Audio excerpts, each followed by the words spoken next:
ఉన్నాం మనం వచ్చిన తర్వాత. 53 లక్షల కుటుంబాలకి ఉచిత కరెంటు, 200 యూనిట్లు ఫ్రీ పవర్ ఇస్తూ ఉన్నాం వాళ్ళు చేసిన అప్పులు కడుతూనే. అట్లాగే వారు చేసిన అప్పులు కడుతూనే 5 లక్షల నుంచి 10 లక్షల వరకు రాజీవ్ ఆరోగ్యశ్రీ పథకాన్ని పెంచాం. వారు తెచ్చినటువంటి అప్పులకి వడ్డీలు కడుతూనే 5 లక్షల నుంచి 10 లక్షల వరకు వడ్డీ లేని రుణాల పథకాన్ని పెంచాం. వారు చేసిన అప్పులకి వడ్డీలు అసలు కడుతూనే ఉచిత బస్సు మహిళల కోసం ఏర్పాటు చేశాం. వారు తెచ్చిన అప్పుకి అసలు వడ్డీ కడుతూనే అదనంగా కొత్త రేషన్ కార్డుని రాష్ట్ర వ్యాప్తంగా ఇచ్చాం. వారు తెచ్చిన అప్పుకి వడ్డీ అసలు కడుతూనే రాష్ట్ర వ్యాప్తంగా ఉన్నటువంటి విద్యార్థులకి డైట్ ఛార్జెస్ 40% పెంచాం, 200% కాస్మెటిక్ ఛార్జెస్ పెంచాం. వారు చేసిన అప్పులకి వడ్డీ అసలు కడుతూనే రాష్ట్ర వ్యాప్తంగా ఉన్నటువంటి మన బిడ్డలు చదువుకోవటానికి కుల మతాలకు అతీతంగా ఒక ఉమ్మడి కుటుంబంలాగా ఉండాలని ముఖ్యమంత్రి దార్శనికతతో young India integrated residential schools ఒక్కొక్క స్కూల్ 200 కోట్లతో 100 స్కూల్స్ని రాష్ట్రంలో మొదలుపెట్టాం.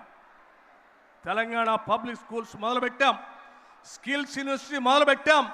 ఇవి కాకుండా 27 లక్షల మంది ప్రభుత్వ పాఠశాలలో చదువుతున్న విద్యార్థులకి మధ్యాహ్నం ఉదయం పూట అల్పాహారంతో పాటు ఒక గ్లాసు పాలు, రాగి జావ కూడిన ఒక గ్లాసు ఇచ్చే ఏర్పాటు చేశాం. ఇంటర్మీడియట్ విద్యార్థులకు మధ్యాహ్న భోజన పథకాన్ని ప్రారంభించబోతున్నాం. చివరికి రాష్ట్రంలో ఉన్న 1,15,00,000 కుటుంబాలకి ఏ ఒక్క కుటుంబాన్ని కూడా వదిలిపెట్టకుండా ప్రతి కుటుంబానికి 5 లక్షల రూపాయల లెక్క ఇందిరమ్మ బీమా పథకాన్ని ఈ రాష్ట్ర ప్రభుత్వం మీ అందరి కోసం అమలు చేయబోతుందని చెప్పడానికి కూడా నేను సంతోషిస్తూ ఉన్నాను. ఇవన్నీ ఎందుకు చెప్తా ఉన్నానంటే వారు సర్వనాశనం చేసిన ఆర్థిక వ్యవస్థని, పాలనా వ్యవస్థని అన్నిటినీ గాడిలో పెడుతూనే రూపాయి పోగేసి అటు మహిళల కోసం, ఇటు రైతుల కోసం, పేద బడుగు బలహీన వర్గాల కోసం, విద్యార్థుల కోసం, చివరికి అన్ని కుటుంబాల కోసం ఆలోచన చేసి ఈరోజు పెద్ద ఎత్తున ఇన్ని పథకాలు తీసుకొని ముందుకు పోతా ఉన్నామే. వీటిని అభినందించాల్సింది పోయి కాంగ్రెస్ ప్రభుత్వం ఇవన్నీ చేసుకుంటూ పోతే ఇక మేము మిగలమని చెప్పి కొన్ని అబద్ధాలు పోగేసుకొని కావాలని ఒక పక్క నుంచి హరీష్ రావు, ఇంకో పక్కన కేటీఆర్, ఆయనేమో ఫామ్ హౌస్లో పడుకుంటాడు, వీళ్ళిద్దరిని పిల్లల్ని పంపిస్తాడు. వీళ్ళు మాట్లాడుతా అంటే ఈ రాష్ట్రంలో కాంగ్రెస్ నాయకులు కానీ, కార్యకర్తలు కానీ, ప్రజలు కానీ ఎవరు చూస్తూ ఊరుకోవటానికి సిద్ధంగా లేరు. మీరు ఊళ్ళల్లోకి వస్తే తరిమి కొడతారు తప్ప మిమ్మల్ని ఎవరిని గ్రామాల్లో కూడా రానియరు. మీరేమో కలలు కంటున్నారేమో. మీకు వెనక లేదు, ముందు లేదు. మీకు వెనక లేదు, ముందు లేదు. గతం అయిపోయింది, భవిష్యత్తు లేదు. వర్తమానంలో మేమున్నాం, భవిష్యత్తు కూడా తిరిగి కాంగ్రెస్ పార్టీయే. ప్రజా సంక్షేమం కోసం ప్రజాప్రభుత్వాన్ని, ఇందిరమ్మ రాజ్యాన్ని రాష్ట్ర ముఖ్యమంత్రి రేవంత్ రెడ్డి గారి నాయకత్వంలో యావత్ కేబినెట్ సహచర మంత్రివర్గ సభ్యులు అందరూ సమిష్టిగా ఒక సోదర భావంతో రాష్ట్ర ప్రజల కోసం మేమందరం గ్రామీణ ప్రాంతాల నుంచి వచ్చినటువంటి వాళ్ళం.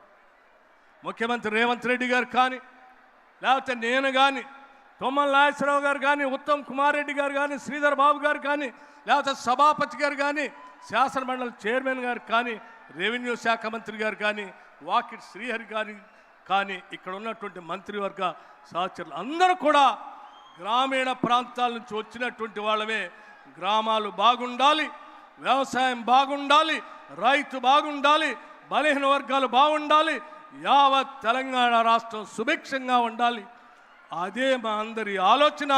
ఈ రాష్ట్రం ప్రపంచంతో పోటీ పడేటట్టుగా ముందుకు తీసుకొని పోవటం కోసం 2047 $3 ట్రిలియన్ ఎకానమీతో ప్రపంచంతో పోటీ పడేట్టుగా ఈ రాష్ట్రాన్ని తీసుకొని పోతాం తప్ప గుంట నక్కల్ని మాత్రం, తోడేళ్లు మాత్రం ఈ రాష్ట్రం మీద పడనీయం, దోపిడి గురి కానీయం. మేమందరం మీ ఆస్తుల్ని, మీ వ్యవస్థల్ని, మీ కుటుంబాల్ని మీకు రక్షణగా నిలబడతామని చెప్పి సవినయంగా మనవి చేస్తూ మరొక్కసారి అశేషంగా కదిలి వచ్చిన మీ అందరికీ పేరు పేరున హృదయపూర్వకమైనటువంటి ధన్యవాదాలు తెలియజేస్తూ ముగిస్తా ఉన్నాను. నమస్కారం. జై హింద్, జై తెలంగాణ.